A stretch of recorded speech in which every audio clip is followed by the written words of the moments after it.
Chapter 12. Morning sun had barely begun its ascent over the Hollywood hills, like a reluctant gaffer dragging themselves to an early call time when Milo's battered convertible pulled up outside Poppy's apartment building. She emerged looking so impeccably put together that it had to be spite-based grooming, sliding into the passenger seat with all the enthusiasm of a method actor being dragged to a superhero franchise table read. "Remind me again why we're doing this at the crack of dawn?" Poppy asked, and for once it was much too early for the snapping of gum. Milo took a sip from his travel mug, the coffee strong enough to strip paint. Caffeine hit his system like a freight train, his eyes bulging slightly, and he turned to Poppy with a manic grin. "Because the early birds catch the worm, make the worm juice and sell it to all the other birds, so—" "I get it," Poppy said, pulling out her gum and jamming 3 pieces into her mouth. Apparently it wasn't too early after all. Their first stop was supposed to be a quaint Victorian house, perfect for Jack's childhood home. But when they pulled up to the address, the enthusiastic monologue Milo had planned in his head about the symbolic importance of creaky floorboards died in his throat. The lot was empty, populated only by weeds that looked like they'd been art-directed by whoever did the plants for The Last of Us, and windblown trash curated with all the care of a film school student's first attempt at production design. A lone shopping cart haunted one corner like the ghost of retail past. Poppy?" Milo said, his voice cracking slightly. "I don't want to alarm you, but I think we might have a slight problem." Poppy, already on her phone, held up a finger. "Yeah, hi, this is Poppy from Golden Path Productions. We're at the house on 2097 Sterling Street for our location scout, and there seems to be a lack of said house. Care to explain?" While she waited, Milo got out of the car and wandered the perimeter, kicking a rusty nail, wondering if this was some sort of elaborate practical joke. Maybe the house number had been inverted. He walked down the block, but there was no other house matching those digits. He finally gave up and returned to the car. "Well," Poppy said, "the house was torn down 3 years ago. Something about a termite infestation of biblical proportions. The city's been using it as overflow parking for food truck festivals ever since." "And no one thought to update the master list?" She shrugged, her gums snapping with a finality. "Welcome to Hollywood, kid. Where dreams come true, and nightmares get a 3-picture deal." "I have no idea what that means," Milo said. Poppy shrugged. "Me either." Milo started the car and drove to their next location, which was supposed to be a picturesque road that would be the setting for a bustling 1920s street scene, but turned out to be a cul-de-sac in a gated community. The forest was a small park, wedged between an abandoned strip mall and a bustling highway, its lone tree looking like it had failed its audition for a Tim Burton movie. Standing there, devoid of any greenery, it had all the haunting potential of a plastic ficus that had abandoned its dreams of being real. A discarded fast food wrapper clung to one of its lower branches like a desperate extra trying to stay in frame. Graffiti on a nearby bench proclaimed Dave plus Stan, forever in faded spray paint. A used condom punctuated the sentiment. By the time Milo drove to the 4th and final location, a parking garage that smelled suspiciously of urine and something familiar, but he couldn't quite put his finger on it, he was ready to throw in the towel or possibly himself off the top level of said garage. Poppy took a sniff, wrinkled her nose. "Kinda smells like you." Milo glowered at her but made a mental note to get that shower. Then they returned to the car. "I don't understand," he said, banging his head against the steering wheel. "Did location even read the script? Or did they just throw darts at a map of LA and send over the addresses?" He mimed throwing a dart, his hand moving with exaggerated clumsiness. "Oh look, we hit the parking lot of an abandoned Walmart. Perfect for the climactic time travel scene." Poppy blew a bubble the size of his rapidly deflating ego. "Look on the bright side," she snapped. "We know what doesn't work. That has to count for something." "The bright side?" Milo lifted his head, fixing her with a look that could wilt a palm tree. "The bright side is that we're now officially behind schedule with 0 locations. The only thing we've accomplished today is putting enough miles on this car to finally kill it." "Well, when you put it that way." Poppy's usual snark faded, and she patted his hand.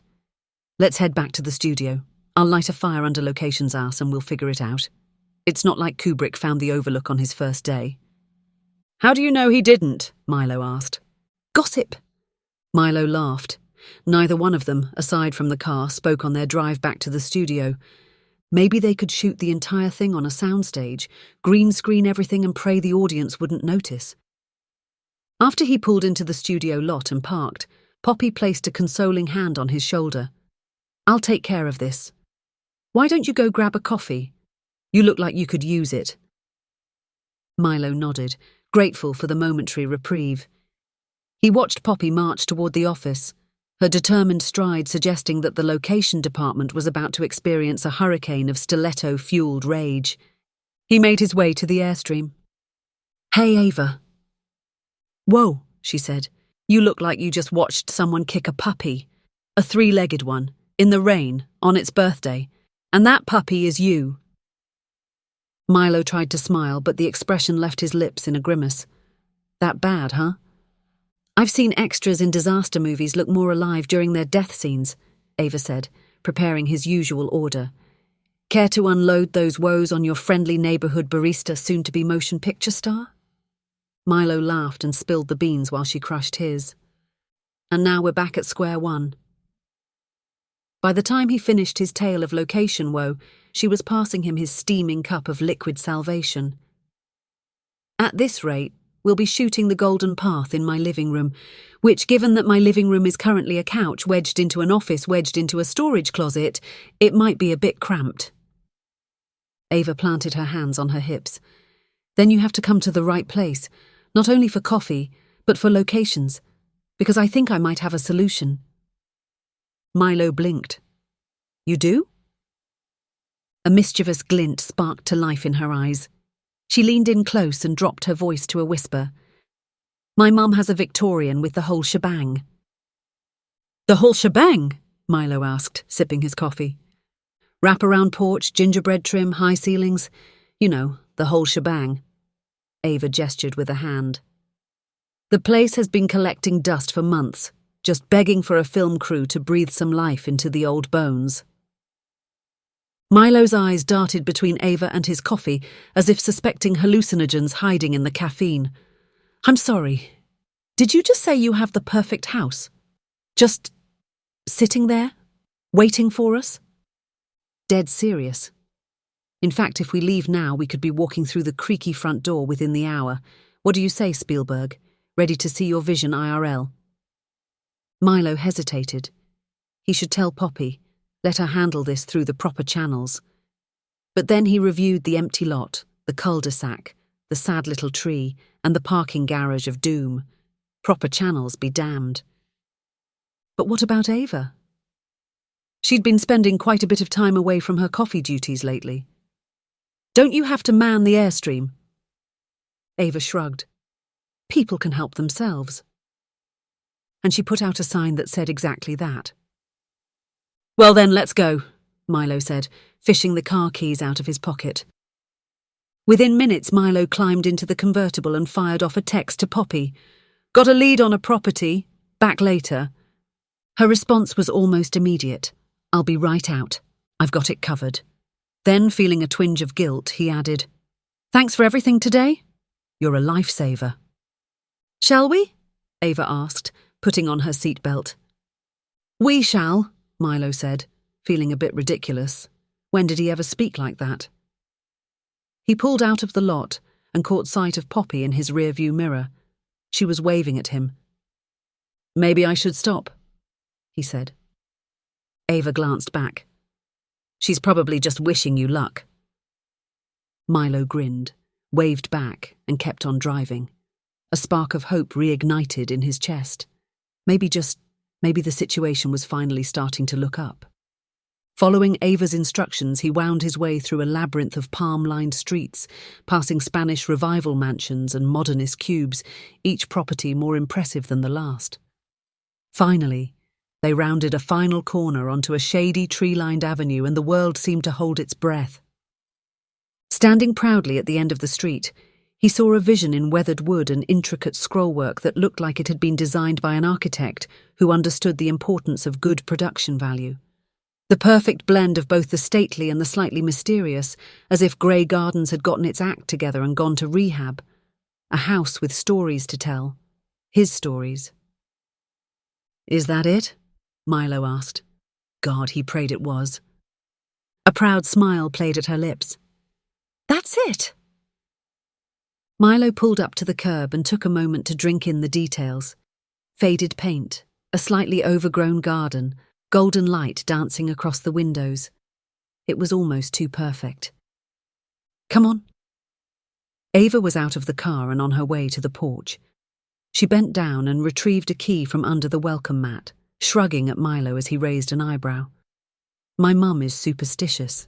Says an unlocked door invites friendly ghosts while a locked one just pisses them off." When they crossed the threshold, the house seemed to exhale a musty breath.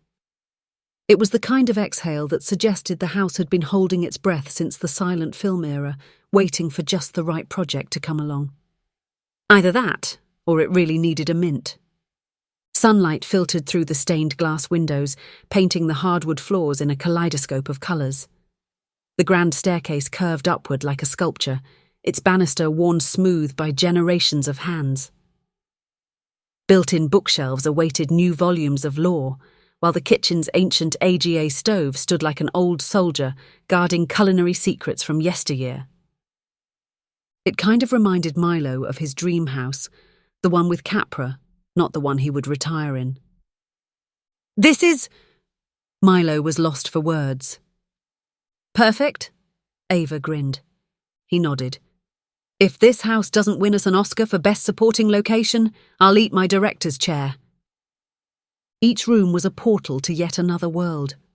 Milo could see Jack poring over dusty volumes as golden light from a green-shaded lamp illuminated his furrowed brow, and slanted ceilings and mysterious abandoned trunks in the attic had the potential for temporal shenanigans.